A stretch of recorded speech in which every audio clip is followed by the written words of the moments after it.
Good morning, YouTube. This is the Mary Lou Life. And right now, I'm thinking about what I'm going to call these conversations because it feels like I always want to do this in the morning. I always want to do this without makeup. And I just want to say how I'm feeling today, even though I haven't done much today. My feelings are right on the surface when I wake up. That's what I feel like. I feel like my nighttime dreams have been processing everything, and now I need to talk about them. But what I want to talk about in this video is pride. And pride means a lot to me right now because my child is non-binary, and I'm learning what that really means through my child. And I'm learning the importance of what being honest with yourself means to everybody, means to me at this stage in my life. And knowing yourself, what it means to being successful and happy in your life. So I've encouraged my child to be themselves, no matter what it was. I be really honest with you, I wanted a little girl when I got pregnant. I'd only been pregnant once in my life, and I had a really good relationship with my mother, and I thought that if I had a little girl, I'd be able to relate and we'd be friends and we'd be so close and I'd be a relationship like I had with my mother. And of course, everybody's different and everybody grows up different, no matter if you're trying to raise your child how you know best and you think it's what your mother did, and they still grow up differently. And we live in different times. So they are going to be trying to survive in their age. And I thank God that they grew up in this time, because I can see it now looking back. I was like, I'm not a girly girl. I like makeup, but I've never wore high heels. I've never liked dresses. I, occasionally did my nails, for a few years, and did my hair and stuff. But yeah, to me that didn't make me a girly girl. Anyway, but those are the things I think a lot of people ascribe to being a girly girl. So I didn't really understand it when my kid first said they were non-binary. They were like about, I don't know, 7 or 8 years old. And I thought it was a computer term. Honestly, I thought not binary was a computer term and non-binary was, I didn't understand it. I went and looked it up because I'm like, what? So I went and looked it up and talked to my kid about how they felt about themselves and why they would not be a little girl. And I was trying to get a hold of, this is how they identify it. Obviously at 7 or 8 had nothing to do with attraction or sex or anything. This was really how they thought of themselves. And I was fine with it. I was like, if you think of yourself as a boy and a girl, that's fine.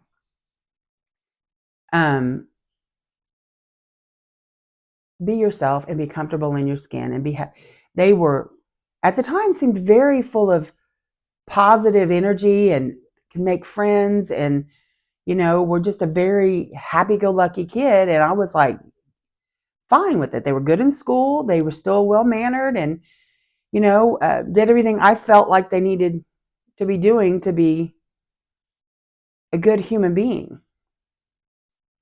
And I also thought maybe there was a little bit of, they don't understand, their body is starting to develop and they don't really understand, boyfriend, girlfriends and all that. So it's okay, just be fine, but it became a little bit more serious and disturbing to me a few years later, when they did start to develop and they expressed discomfort and dislike for their body. It literally made me cry, because that was a level I couldn't understand and couldn't excuse away as, well, you don't understand yourself, so you'll figure it out later. Now I'm like, okay, something else is going on. This is really becoming a deep issue. They were like 9, 10 years old and very unhappy with their body. So I did go to the doctor. I did express interest in therapy. At the time, still really hard to talk about. At the time, in the state that we live in, there was like one place that could really help a child, and it had a waiting list, or at least the doctor said that they would refer us and then they'd get back, and we waited. So I don't know if it had a waiting list. We just ended up waiting. In the meantime, I wasn't sure. I just encouraged my kid, and I apologized to my kid. And I want them to feel like this body is theirs to control and do what they want with. Yes, I'm the parent and I need to look out for them. But ultimately, when you're raising a child, whether you think it's a little girl or a little boy, you want them to feel safe in their body. You want them to feel like they have control of their body. You want them to know what's going on with their body at every stage, so they're not surprised and they're not scared, and because you want to be the one giving them the information and not some stranger that can maybe manipulate, or these are the things that go through your head as a parent. You just want them to be prepared as best they can without, honestly, I don't want to unduly influence them one way or another. And I say unduly because I've seen it happen with my friends growing up. I've seen it happen with other people. I've heard stories on media and stuff where you try to shape a human being and they just end up more confused and more unhappy. And, we've got enough unhappiness just living day to day, trying to get through the boredom and what we need to do to survive, to just have that imprinted on us as a core value of dissatisfaction. And I'm like, no, I want my kid to, understand that there will be things. I'm 6'1". There'll be things about yourself that you cannot change and that you may not like.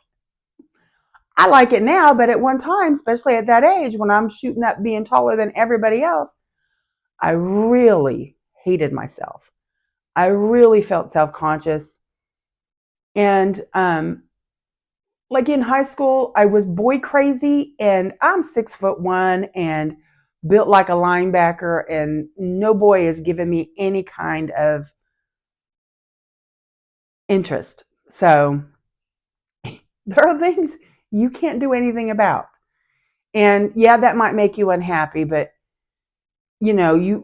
that's part of being a human, is learning to live with some disappointment and work around it and still be happy, But there's some things that you have control over and you can address and you can change. And I wanted my child to be prepared for that as well. So they're very young, and 10, 11, 12, they're already developed. They've already had a period. They're very noticeably developed, where that they start getting attention in elementary school and teased in elementary school. And it's becoming harder and harder for them to, I don't know, feel comfortable in their body or disassociate from being female and just being themselves. So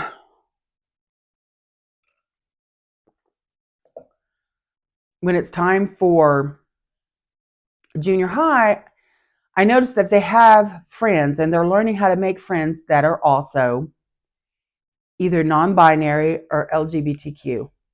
It is the fucking saving grace of this whole situation, is being able to have friends that you can relate to and people that at just that moment accept you for where you're at. And I'm so grateful that we actually do live in a society that is more open and more encouraging to let people be themselves. Because my kid's only 15 now. They still haven't figured everything out. But you have to start where you're at and be happy. Learn to be happy where you're at. And then you can, I believe you can change to whatever you need to be. You know, you're not hurting anybody else. If you feel a certain way in your brain, if your thoughts keep saying, do this, do that, you should be able to execute that. You should be able to go forward in life and be proud of yourself that I have come to terms with where I'm at, how I'm feeling, how I'm thinking, and say, this is who I am. That is all I want for my kid. I don't expect them to be,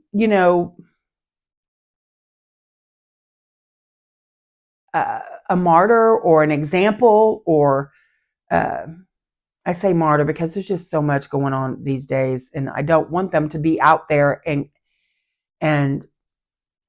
I think sometimes maybe that's why my kid isn't very outspoken. I am not outspoken politically or religious, anti-religious, either way.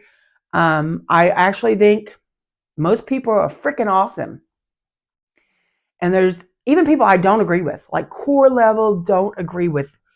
I still see them working their ass off every day, raising their families, and I say, you're awesome. In my mind, they're awesome. They may say things that I don't agree with, but I still think they're awesome. Whereas my kid right now, they're like, no, because they don't, they say bad things. Maybe I don't, there's like a million things, and I don't want to get into negative stuff because that's not where I'm at. And I also feel like part of my situation that I'm in right now is forcing me to be a cheerleader for myself, a cheerleader for my kid. Maybe because there's so much negative on media, and there's negative just getting every day doing what you need to do. You get criticized on the job, or you feel less. Well, maybe it's in my head too. I feel, that's a lifelong issue, just feeling less than and trying to work yourself up to say, no, I have an opinion about this. I have an outlook on this that's not being seen. And this is the whole thing for YouTube for me, is I want to be able to express myself. I feel like the life that I've lived is different enough. My perspective is unique enough that I want to talk on it. And it helps me figure out who I am. It helps me really know what is valuable to me. Because right now, my child's happiness, getting them set up in any kind of future, whatever they want, getting them set up to where they can get started and be both mentally and physically fit to get out there on their own, that's where my goal is. And it is just a process. There's not a goal line, and they're not crossing it when it's 18. It's completely a process. It's always going to be a process as long as I'm alive. I realize sometimes when I say I'm getting them ready for life, it's like I'm going to kick them out the door when they're 18. I want them to want to go when they're 18. I wanted to go when I was 18. I feel like that's the successful thing. But also, I realize this day and age, the world can be whatever you make it. If we need to, like I told my kid, if you get successful, I'll work on your team. I'll be, behind you 100%. If I don't have to work 40 hours a week and pay bills, then I'll work for you. I'll do whatever. Maybe something that we need in the future is, well, maybe people already do that. I didn't have that. Where you have your family behind you really supporting you like that. I think I had them there, well, as much as they could be. So, but the thing with Pride is, especially because it's Pride Month, and that's what got me thinking about this and my little struggle to do the YouTube thing and make sure that I'm talking about things that are important to me and that make me feel vulnerable, because those are issues for me, is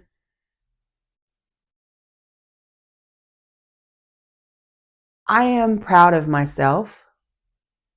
I'm proud of where I'm at in my life. That's what made me actually start thinking I could put myself on video. I could put myself out there because I'm proud of myself.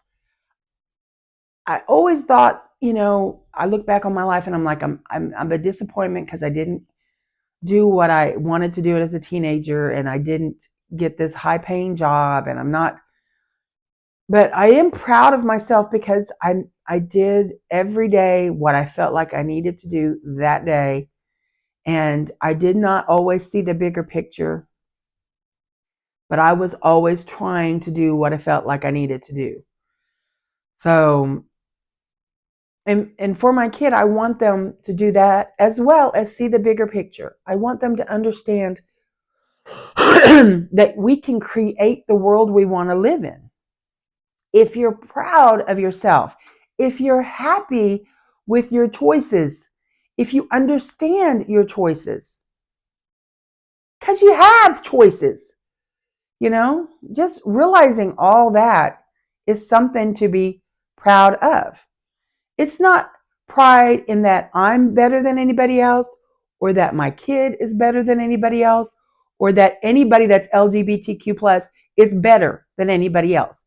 It is that we want to be all on the same playing field as human beings. That's all it is. And it's having pride, because otherwise people try to put you down. I'm proud to be 6'1". I did not choose to be 6'1". And I had to learn to be proud of being 6'1". And so I know it is something that you can do. I know that it's something that is intrinsic in people, that it can be something to be looked down on, by some people that don't understand. And sometimes you just need to get an education, like I did. I had to really get an education on what does non-binary mean? What does they, them mean? I had no concept of the pronoun situation. It was very disturbing to me when I figured that out. And it is still really hard, not because I have anything objectionable with it. I honestly, truly believe that you should be represented how you want to be represented as a human being. I value human beings. So if you tell me to call you by a certain name, I want to call you by the name you want me to call you by. And if you tell me that you want to be called by a pronoun, I want to call you by that pronoun.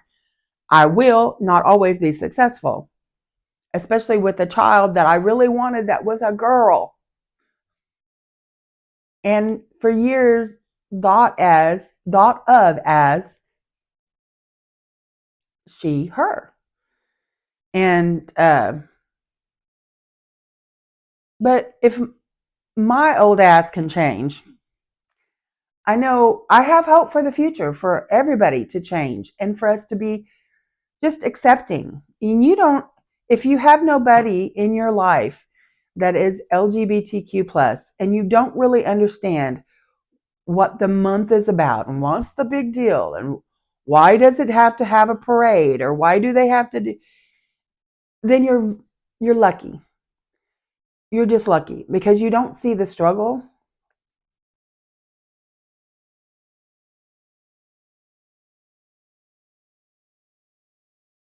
And you don't,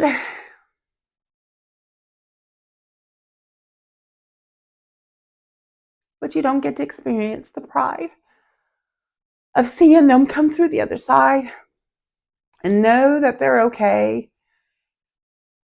and know that they are being a unique human being that has something to offer this world. So I'm going to end it there because I really do have trouble not being emotional. But I got that out of my system. And I hope everybody has a good day. Thank you, YouTube. This is the Mary Lou Life.